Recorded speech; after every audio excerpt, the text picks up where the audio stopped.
बहुत बहुत स्वागत है आपका। आप हैं मेरे साथ यानी कि आपके अपने मेरठ के बिंदास आरजे पंकज के साथ। और जी आज के जो मेरे खास मेहमान हैं वो हैं ज्योतिष मणि डॉक्टर संजीव कुमार शर्मा सर, जो कि संस्थापक हैं बाके बिहारी जी ज्योतिष केंद्र के। सर स्वागत है आपका। थैंक यू पंकज जी, और मुझे बुलाने के लिए बहुत बहुत धन्यवाद आपका। सबसे पहले तो मैं आप लोगों का धन्यवाद देना चाहूँगा। जी सर शुक्रिया। सर सबसे पहले हम शुरुआत यहीं से करेंगे। हम थोड़ा सा ज्योतिष के बारे में जानना चाहेंगे, क्या होता है ये? देखिए पंकज जी, ज्योतिष एक विज्ञान है। अगर हम बात करें एस्ट्रोनॉमी और एस्ट्रोलॉजी, ये दो चीज़ें हैं। बेसिकली एस्ट्रोनॉमी क्या है? ग्रहों का अध्ययन है कि कैसे ग्रहों की जो चाल है, चलते कैसे हैं, ये दिखते कैसे हैं, इनकी प्रकृति क्या है, ये तो ग्रहों के बारे में एस्ट्रोनॉमी से हम जान सकते हैं।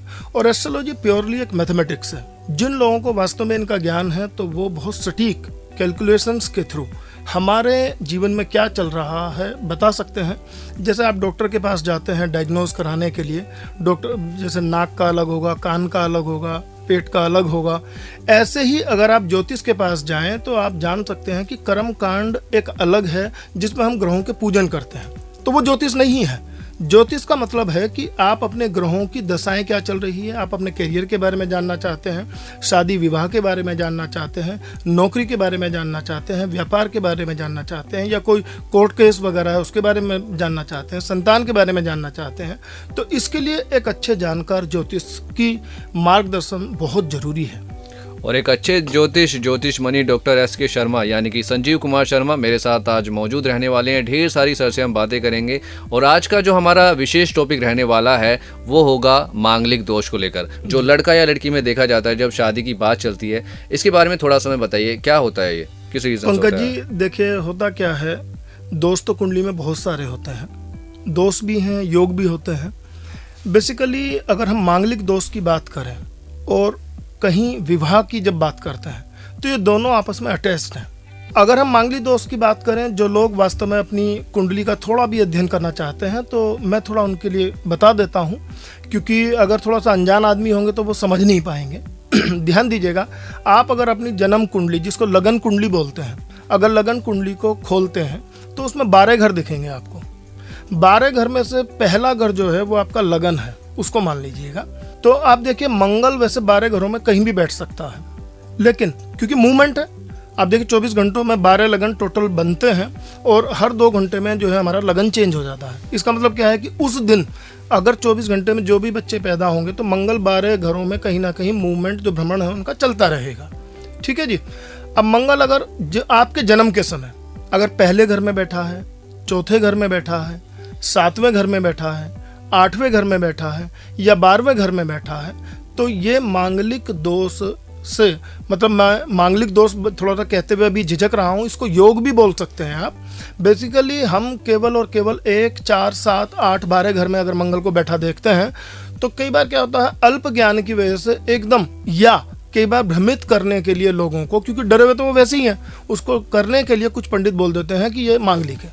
वो ये नहीं देखते कि वास्तव में ये निर्मल मांगलिक है, या मांगलिक दोष ने छुआ है, या वास्तव में आंशिक मांगलिक है, या इनका मांगलिक दोष कैंसिल हो गया है। अब पंकज जी, मैंने जो अभी ये बात कही है कैंसिल होने की, इस पर आप भी थोड़ा सा चौंकेंगे कि अच्छा मांगलिक दोष कैंसिल कैसे हुआ। ये वास्तव में सच बात है कि मांगलिक दोष कैंसिल भी होता है, उसके कई सारे रूल हैं। सर अभी मेरा सवाल आपसे यही है कि ये कैंसिल कैसे हो जाता है, उसके बारे में हमें थोड़ा सा बताइए। जी पंकज जी, पहले तो आपका बहुत बहुत धन्यवाद मुझे यहाँ इनवाइट करने के लिए। और मैं आशा करता हूँ कि आजकल जो हम इंटरनेट के युग में इन चीज़ों से बहुत दूर चले गए थे, तो ये FM एक जरिया है अपनी बातों को लोगों तक पहुँचाने का, तो आप सुनते ज़रूर रहिएगा सभी। चलिए दोस्तों, बात करते हैं अभी जो हम इसके बारे में बात कर रहे हैं कि मांगलिक दोष कैंसिल कैसे हो सकता है। तो सबसे पहले देखिएगा, हमारे टोटल जो 12 ग्रह होते हैं, हालांकि हम 9 ग्रहों को वरीयता देते हैं, हर ग्रह को एक जो है 30 डिग्री का स्लॉट बुक किया गया है। और यही रीजन है 360 डिग्री कैसे बनता है। तो 12 को अगर 30 से मल्टीप्लाई करते हैं तो 360 बनता है। बिल्कुल सर। और वो 30 डिग्री का एक भचक्र हम इसको नाम देते हैं। इस 30 डिग्री जो ग्रह है कोई भी, उसी में प्ले करेगा। यानी जैसे हमारी 100 साल की आयु है, 0 से लेकर के 100 तक की, तो हम बाल्यकाल अवस्था में रहते हैं, फिर युवा अवस्था और ये सब चीज़ें चलती है। ऐसे भी ही ग्रहों की भी बाल्यावस्था भी है, उनकी युवा अवस्था है, प्रौढ़ अवस्था है और वृद्धावस्था है, फिर उसके बाद मृत अवस्था भी है। तो 30 तक की डिग्री किसी भी ग्रह को अलॉटेड है। ऐसे ही अब चूंकि फोकस हमारा मांगलिक दोष पर है, तो मंगल आपकी कुंडली में अगर 1, 4, 7, 8, 12 में बैठे हुए हैं, तो आप सबसे पहले तो चेक करेंगे कि आपके मंगल की डिग्री अगर 0, 1, 2 है या 28 और 29 है, तो आप समझिए ऑटोमेटिकली आपका मांगलिक दोष कैंसिल हो गया। सबसे पहला जो नियम है। दूसरा दोस्तों नियम है, देखिए ये तो आपने जान ही लिया, 1, 4, 7, 8, 12 घरों में या भावों में अगर मंगल बैठे हैं तो मांगलिक दोष किसी भी पंडित ने बोल दिया। तो कैंसिल का नियम नंबर 1, अगर डिग्री मंगल की 0, 1, 2 यानी बिल्कुल इंसेप्टिव स्टेज में है या 28, 29 है यानी मृत अवस्था में है, तो आपका मांगलिक दोष कैंसिल हो जाता है। डिग्री जरूर चेक कर लीजिएगा। दूसरी बात, अगर मंगल सूर्य के साथ बैठे हुए हैं और अस्त हो जाते हैं, क्योंकि सूर्य के साथ अगर कोई ग्रह बैठता है तो सूर्य एक पर्टिकुलर डिग्री अगर अंतर आ जाए सूर्य और उस ग्रह के बीच में, तो वो अस्त कर देता है सूर्य। तो अगर मंगल अस्त हो जाते हैं तो वहां भी मांगलिक दोष आपका कैंसिल हो जाता है। फिर हम तीसरी बात करते हैं योग कारक। अगर मंगल योग कारक है, देखिए आपकी कुंडली में मारक और कारक ग्रह होते हैं। अगर मैं मंगल की दोस्ती बताऊं तो मंगल की दोस्ती आपकी किस किस से है? चंद्रमा से है, बृहस्पति से है, और मंगल के लिए अगर हम बात करते हैं जो शनि है वो सम है। तो मंगल के सबसे अच्छे दोस्त कौन हुए? चंद्रमा हुए, उसके सबसे अच्छे दोस्त जो हैं बृहस्पति हुए। तो इस तरीके की बात योग कारक की चलती है।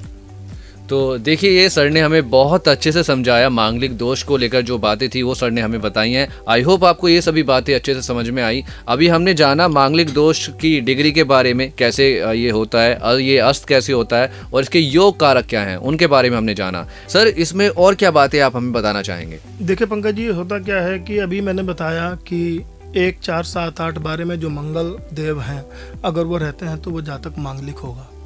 यहाँ हम बात करते हैं कि अगर कई बार हम बोल देते हैं कि बहुत ज़्यादा मंगल प्रॉब्लम करेगा, तो वो प्रॉब्लम जो मंगल करता है 8वें और 12वें घर में, इनको त्रिक भाव भी बोलते हैं। हमारी कुंडली में, किसी की भी कुंडली में 6वां, 8वां और 12वां जो भाव है वो त्रिक भाव बोला जाता है। तो उनका जो मंगल है वो थोड़ा प्रॉब्लमेटिक ज़्यादा रहता है। अब क्योंकि डिग्री हमने बता दिया, कैंसिलेशन की हम बात कर रहे हैं। अगर पहले, चौथे, 7वें घर में मंगल को 2 राशियाँ मिली हुई हैं, मेष राशि और वृश्चिक राशि। अगर मेष का मंगल है पहले में या चौथे में और 7वें में, या वृश्चिक का मंगल है, या मकर राशि का जो मंगल होगा, 10वीं राशि का जो मंगल होगा वो उच्च का होगा।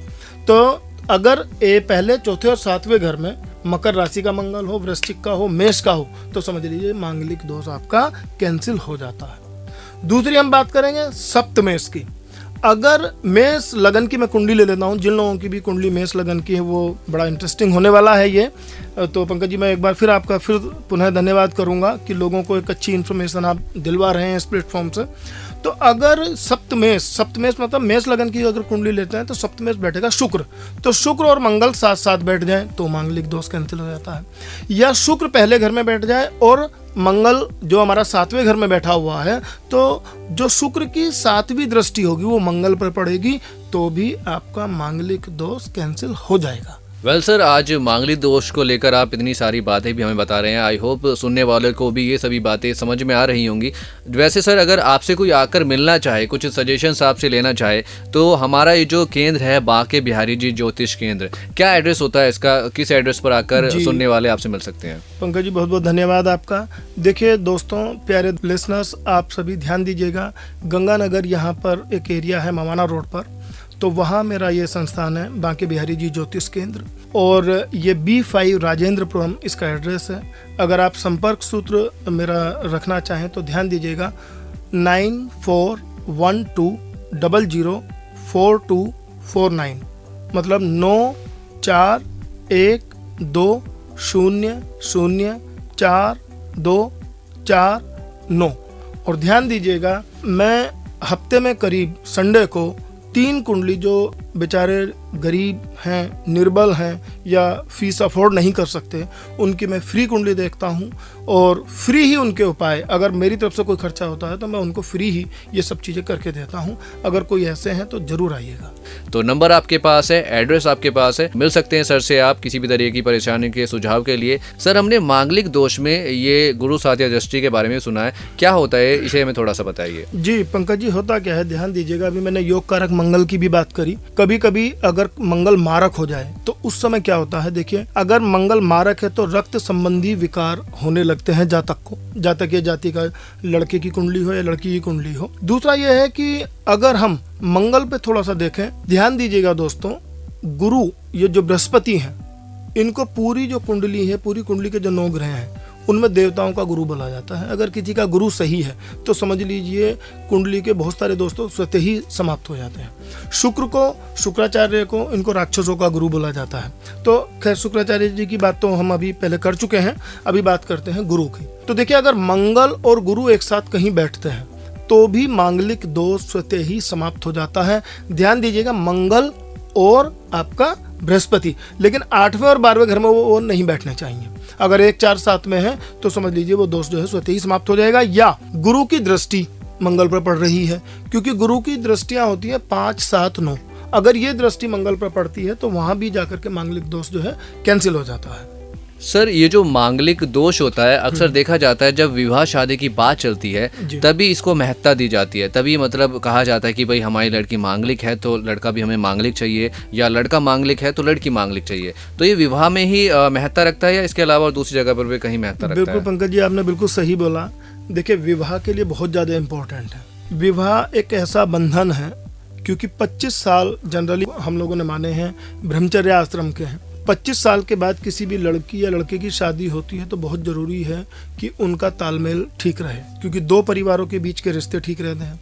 बाद में संतान की जो उत्पत्ति है उसके लिए भी ये चीज़ बहुत ज़्यादा इंपॉर्टेंट है। अब चूंकि 25 साल तक तो बच्चा पढ़ता रहता है, इसलिए मांगलिक दोष का वहाँ फर्क ज़्यादा नहीं पड़ता। बात केवल इतनी सी है कि मंगल सभी ग्रहों की तरह जैसे हैं वैसे ही रहेंगे, लेकिन शादी के लिए विशेषकर, क्योंकि कहते हैं ना लोहा लोहे को काटता है, अगर मांगलिक लड़का है या लड़की है तो उसकी मांगलिक से ही शादी कराई जाए। अगर मांगलिक से शादी नहीं होती, देखिए ध्यान दीजिएगा, स्पेशली लड़की के केस में अगर 8वें घर का मंगल है तो वो दूल्हे के लिए बहुत ज़्यादा प्रॉब्लम कर देगा, क्योंकि कई बार प्राणों के संकट भी बनते हैं। लेकिन उसके लिए कई सारी युतियाँ होती हैं, जैसे राहु, केतु या शनि की दृष्टि मंगल पर पड़ती है तो वहाँ वो मांगलिक इफेक्ट जो है स्ट्रॉन्ग होने लगता है। ध्यान दीजिएगा, या बुध और मंगल 7वें घर में जाकर के जब बैठते हैं तो दाम्पत्य जीवन में जो जीवन साथी होगा उसके स्वास्थ्य पे प्रॉब्लम आएगी। कई बार आपने सुना होगा कि शादी के बाद ही भाई हमारा तो पैसा जो है हॉस्पिटल्स में ज़्यादा जाने लगा, या जब देखिए होगा वही जो राम रची राखा है। तो बड़ी सिंपल सी बात है, ज्योतिष आपको एक मार्गदर्शन के लिए है। अगर आपको कोई चोट लगनी है वो लगनी है, लेकिन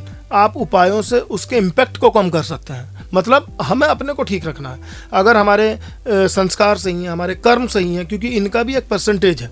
कुंडली जो बनती है उसमें 50% हमारी कुंडली उसी दिन डिसाइड हो जाती है जिस दिन हम पैदा होते हैं। बिल्कुल सर। 25% हमारे कर्म होते हैं, 25% हमारे संस्कार हैं। अगर हमारे कर्म और संस्कार ठीक है तो बुरी से बुरी कुंडली को भी अच्छा बनाया जा सकता है, ये पक्का है। और भगवान श्री कृष्ण ने भी भगवद गीता में कहा है कि हे अर्जुन, तू कर्म कर, फल की चिंता मत कर। इसका मतलब क्या है कि कर्म को महत्ता बहुत ज्यादा दी जानी चाहिए।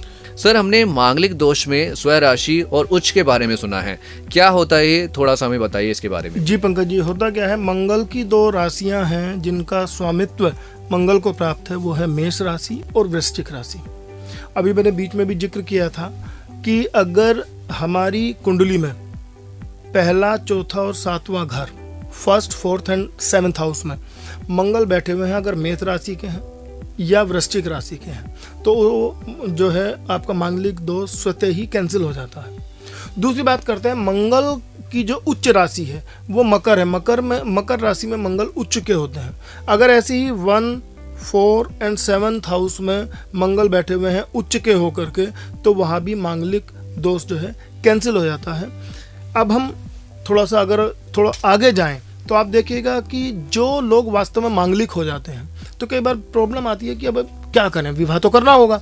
तो ऐसे जातकों की जब हम शादी की बात करते हैं, स्पेशली लड़की की, तो शादी जब किसी से भी करनी हो, शादी से पहले उसकी एक तो शादी केले के पेड़ से कराएं, या आप पीपल के पेड़ से कराएं, या कुंभ यानी कलश से कराएं, वहाँ विष्णु जी की मूर्ति रख करके, चांदी की मूर्ति। तो इस तरीके के विधान है। हालांकि साउथ इंडियन अगर लोगों की हम बात करें तो वो लोग 2nd हाउस के मंगल को भी मांगलिक दोष में काउंट करते हैं। उसका रीजन क्या है कि 2nd हाउस जो है हमारा, वो धन कुटुंब वाणी का घर है। यानी जो मंगल अगर किसी का सेकंड हाउस में है तो वो वाणी से उग्र होगा, क्योंकि मंगल को क्रूर ग्रह माना गया है। यानी सेकंड हाउस में रहने वाला जो भी होगा वो गुस्से वाला थोड़ा ज़्यादा होगा, इसलिए वहाँ के लोग उसको भी मांगलिक दोष में रखते हैं। नॉर्थ इंडिया में ऐसी प्रथा नहीं है। सर, मांगलिक दोष में अक्सर ये सुना भी जाता है कि मांगलिक दोष की एक समय सीमा होती है। कोई कहता है कि 28 साल तक रहता है, कोई कहता है 30 साल तक रहता है। इस बात में कितनी सच्चाई है, आप इस पर क्या कहना चाहेंगे? देखिए पंकज जी, इसमें मेरा कहना केवल ये है, अगर हम थोड़ा सा पुराने युग की बात करें, जब रामचंद्र जी का युग था या महाभारत काल की भी बात करें, तो उन दिनों मांगलिक दोष की कोई बात नहीं हुआ करती थी। इसका मतलब ये है कि जैसे जैसे देश काल परिस्थितियां बदली तो इस दोष ने जन्म लिया। हम कलयुग की अगर बात करें तो ये कलयुग में मांगलिक दोष को ज़्यादा महत्ता दी गई, क्योंकि देखिए रिसर्च का टाइम है। हम रिसर्च करके देखते हैं कि इन घरों में अगर मंगल ऐसा बैठा होगा तो वो ऐसा बिहेव करेगा, ऐसे परिवर्तन होंगे। अगर मांगलिक दोष है और नॉन मांगलिक लड़के से शादी कर दी जाए या लड़की से शादी कर दी जाए तो कई बार संबंध विच्छेद भी हो जाते हैं, झगड़े बहुत हो जाते हैं या अकाल मृत्यु भी देखी गई है। तो ये डिपेंड करता है कि वो डिफरेंट जो है एस्पेक्ट्स हैं। जैसे आप देखिए इंजीनियर की हम पहले बात करते थे 25 साल पहले, तो केवल सिविल इंजीनियर के नाम पे बात चलती थी उस समय। अगर हम और 30-35 साल पीछे चले जाएं तो कंप्यूटर का तो नाम भी नहीं सुना होगा किसी ने। लेकिन आज आप देखें तो आईटी इंडस्ट्री टॉप पर है। तो इंजीनियरिंग का एक नया युग है, ऐसे ही ज्योतिष का ये नया युग है। यहाँ हर चीज़ पे रिसर्च चलती रहती है और मैं तो कहता हूँ जो अच्छे पढ़े लिखे लोग हैं उनको इस फील्ड में ज़रूर आना चाहिए, क्योंकि ये फील्ड में अभी बहुत ज़्यादा विकारी लोग बैठे हुए हैं। कई बार ऐसा भी होता है, देखिए हम लोग धर्म क्रम वाले लोग हैं सभी, अगर हम किसी भी मत के हों, किसी भी धर्म संप्रदाय के हों, वो अपने संप्रदाय में बड़ी आस्था रखते हैं। और कई बार देखा गया है, आपने सुना भी होगा पंकज जी, कि कोई भिखारी आया, भिखारी ने आकर के किसी माता बहन को कुछ बोला और उठा करके फिर जो है उनकी घर में चोरी कर ली उसने। तो एक तो ऐसी चीज़ों से ज़रूर बचें, किसी को भी अपना हाथ ना दिखाएं, किसी से आप अपनी इस तरीके की एस्ट्रोलॉजिकल बातें ना करें। देखिए जैसे आप डॉक्टर के यहाँ जाते हैं, अच्छे डॉक्टर के यहाँ जाएंगे उसकी फ़ीस तो ज़रूर होगी, ऐसी अच्छे ज्योतिष के यहाँ जाएंगे फ़ीस तो ज़रूर होगी, लेकिन आपको गाइडेंस प्रॉपर मिलेगी। अगर आप छोटे मोटे डॉक्टर के पास चले जाते हैं तो कई बार वो जान का संकट भी बन जाता है। ऐसे ही अगर छोटे मोटे एस्ट्रोलॉजर के पास जाएं, वो कोई आपको रतन पहना दे ऐसा जो कि आपका विपरीत होगा, तो वो तो आपका बिल्कुल नुकसान कर देगा। तो इन चीज़ों से ज़रूर बचें। बिल्कुल, इन चीज़ों से बचना चाहिए और सही लोगों से आपको मिलना चाहिए, सही ज्योतिष से मिलना चाहिए, क्योंकि सही डॉक्टर ही आपको सही इलाज बता सकता है, आपके इलाज का परामर्श कर सकता है। सर, मांगलिक दोष में गुणों को बड़ा मिलाया जाता है, गुणों को बहुत देखा जाता है, क्या कारण है इसके पीछे का? थोड़ा सा बताइए गुणों के बारे में भी हमें। एक बार फिर से पंकज जी मैं आपका धन्यवाद देना चाहता हूँ और अच्छा लग रहा है कि आप इतना इंटरेस्ट लेकर के इसका जो मेरे से क्वेश्चंस पूछ रहे हैं, तो पहले तो मैं तहे दिल से आपका धन्यवाद देना चाहता हूं। और दर्शकों ध्यान दीजिएगा, एक मिथक जो है हमारे एस्ट्रोलॉजी वर्ल्ड में बनाया हुआ है कि अगर 28 साल की आयु हो जाती है तो मांगलिक दोष जो है ख़त्म हो जाएगा। ये बिल्कुल गलत है। होता क्या है कि 28 साल के युवा को हम ये मान लेते हैं कि ये अब मैच्योर हो चुका है, अब मैच्योर हो चुका है। मांगलिक दोष के लिए सबसे बड़ी तो संबंध विच्छेद की बात आती है। तो ये मान लिया जाएगा कि भाई अगर ये शादी जिस लड़की से करेगा या लड़की जिस लड़के से शादी करेगी तो वो कम से कम इतनी मैच्योर तो होगी, झगड़ा नहीं करेगी बात बात पर। ऐसे ही वो तो कई चीज़ों में बड़ी मैच्योरिटी के साथ पेश आएंगे, तो केवल इतना फ़र्क तो पड़ता है। लेकिन आप ये कहें कि मांगलिक दोष जो है स्वतः ही समाप्त हो जाएगा, बिल्कुल नहीं हो सकता। तो इसको बिल्कुल करेक्ट कर लीजिएगा। दूसरी बात, मैं गुणों की बात कहूँ, हाँ ये पक्का है, अगर 27 गुण लड़का लड़की के मिल जाते हैं, मतलब एक मांगलिक और दूसरा नॉन मांगलिक है, तो उस समय शादी की जा सकती है। वहाँ मांगलिक दोष स्वतः ही समाप्त हो जाएगा अगर 27 गुण दोनों की कुंडली के मिल जाते हैं। और कर्मकांडी पंडित से आप इस बारे में बात कर सकते हैं कि वो छोटे मोटे जो उपाय हैं, जैसे केले वृक्ष के साथ शादी करना या पीपल के वृक्ष के साथ शादी करना या कुंभ के साथ शादी करना लड़की की, अगर लड़की मांगलिक है तो ऐसे करके हम उसको थोड़ा सा निवारण भी उस दोष का किया जा सकता है। और यहीं पर पंकज जी मैं थोड़ा सा आपको बता भी दूं, फिल्म इंडस्ट्री में भी बहुत लोग हैं जो मांगलिक हैं, जैसे अभिषेक बच्चन है, ऐश्वर्या राय बच्चन है, खुद अमिताभ बच्चन है। और सबसे बड़ी जो घोर मांगलिक एक अभिनेत्री रही हैं रेखा जी, वो ट्रिपल मांगलिक रही हैं। आप ध्यान दीजिएगा दर्शकों, इतनी उनके पास शोहरत थी, इतनी सुंदर रही हैं, सब चीज़ें थी, लेकिन फिर भी एक दाम्पत्य जीवन का सुख वो नहीं उठा पाई। इसका रीजन रीजन और केवल मांगलिक दोष था। तो हमें ये देखना पड़ेगा कि मांगलिक दोष की वास्तव में इंटेंसिटी कितनी है।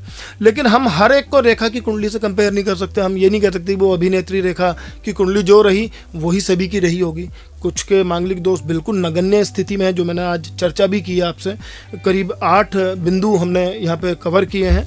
और एक दो चीज़ मैं थोड़ा सा और भी आपको बता दूं। मंगल जो ग्रह है उनको जो स्वामित्व प्राप्त है मृगशीरा, चित्रा और धनिष्ठा जो नक्षत्र हैं इनके स्वामी भी हैं।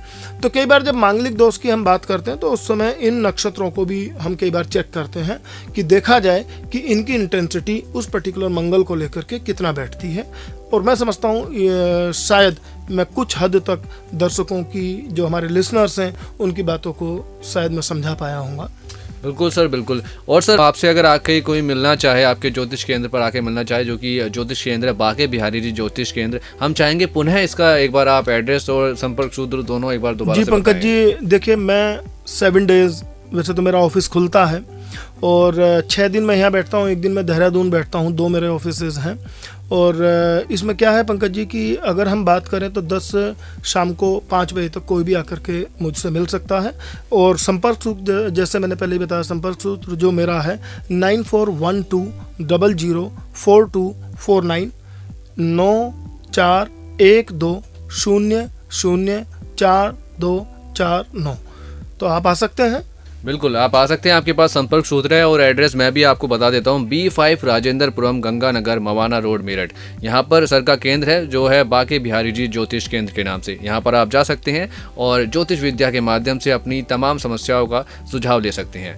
आज के जो मेरे खास मेहमान हैं जो कि हैं ज्योतिष मणि डॉक्टर संजीव कुमार शर्मा जी, मेरे साथ आज मौजूद हैं। ढेर सारी आज हमने उनसे बातें की, लेकिन ढेर सारी बातों के बाद फिलहाल अभी वक्त तो चला है हम दोनों का स्टूडियो से जाने का। तो सर अभी जैसे हमारा वक्त हो चला है स्टूडियो से जाने का, तो जाते जाते हमारे जो प्यारे प्यारे लिसनर सुन रहे हैं आपको, उनको क्या संदेश आप देकर जाना चाहेंगे?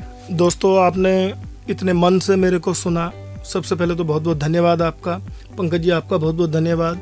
एक संदेश बस दोस्तों मैं देना चाहूँगा, क्योंकि हम सभी बहुत सारी कल्पनाएं करते हैं। देखिए, जब हमने जन्म लिया है तो इसका कुछ अर्थ जरूर होना चाहिए। हम केवल काम करें, आकर के सो जाएं, अगले दिन फिर ऑफिस जाएं, तो ये तो लाइफ केवल अपने लिए हो गई, ये दूसरों के लिए नहीं है। मैं केवल दोस्तों आपका इशारा जो कर रहा हूँ 2 चीज़ों की तरफ। देखिए, सरकार कोई सी भी आए, कोई सी जाए, वो सब इन चीज़ों पर काम नहीं कर सकते, हमें ही कुछ ना कुछ करना होगा। तो मैं बात कर रहा हूँ, देखते होंगे आप स्ट्रीट डॉग्स को। हालांकि बहुत सारे डॉग लवर्स मुझे मिलते हैं, या पेट लवर्स हैं, या गाय और जो हमारे बछड़े हैं जिनको छोड़ दिया जाता है, उनको मैं बहुत लोगों को देखता हूँ, उनकी सेवा करते रहते हैं। लेकिन मेरी केवल एक ही रिक्वेस्ट है, इस समय सर्दी का समय है, अगर आपसे हो सके तो इनको ज़रूर कुछ ना कुछ इनकी मदद कीजिए, इनको खाना खिलाइए, अडॉप्ट कीजिए इनको। और देखिए, मैं रियली बता रहा हूँ आपको, गाय को तो माता माना गया है, लेकिन जो नंदी जिसको रूप दिया गया है वो भी शिव की सवारी हैं। मैं जिनको हम सांड का नाम दे देते हैं, वो उनको घूमते हुए देखता हूँ, उनको हम लोग कभी भी कई बार बिल्कुल ऐसा धुतकारते हैं, बड़े घायल कई बार मिलते हैं सड़क पर पड़े हुए भी। जितना मेरे से हो सकता है मैं करता ही हूँ, लेकिन अब मुझे आप लोगों का साथ चाहिए। आप मेरे साथ आइए, शामिल होइए, और शामिल होने की भी ज़रूरत नहीं, आप घर से भी इन चीज़ों को कर सकते हैं। अभी मैं पंकज जी एक एग्जांपल दूँ, जिस कॉलोनी में मैं रहता हूँ वहाँ एक बच्ची IT प्रोफेशनल है। वो करीब उस पर्टिकुलर सोसाइटी के 20 कुत्तों को उसने जो है वस्त्र पहना है, अभी जो इनकी ड्रेस आती है, और कुछ ना कुछ वो उनको खिलाती रहती है। तो ऐसा नहीं है, लोग कर तो रहे हैं बहुत, लेकिन मुझे लगता है कि बहुत लोगों को इधर आने की ज़रूरत है। आप इसके बारे में ज़रूर जो है सोचिएगा दर्शकों। धन्यवाद। तो जाते जाते बहुत अच्छा सर ने मैसेज दिया, और मैं भी दोबारा से वही बात दोहराना चाहूँगा, प्लीज़ इन बेजुबानों की मदद कीजिए। और सर्दी का समय है तो खाने के लिए दीजिए, और कुछ पहनने के लिए दे सकते हैं तो वो भी दीजिए, क्योंकि आजकल इनके कपड़े भी अवेलेबल होते हैं। वेल, ये बातें हुई सर की, डॉक्टर संजीव कुमार सर की। अभी फ़िलहाल इसी के साथ मैं भी आपसे कुछ बातें कहकर जाना चाहूँगा कि आप अपना ख्याल रखिए, अपने आसपास साफ़ सफाई बनाकर रखिए, पेड़ पौधे लगाइए, हरियाली फैलाइए, पानी को बचाइए, अपने चेहरे की स्माइल को बरकरार रखिए। 2 व्हीलर से जब भी घर से निकलते हैं हेलमेट लगाइए, 4 व्हीलर से जब भी जाते हैं सीट बेल्ट लगाइए।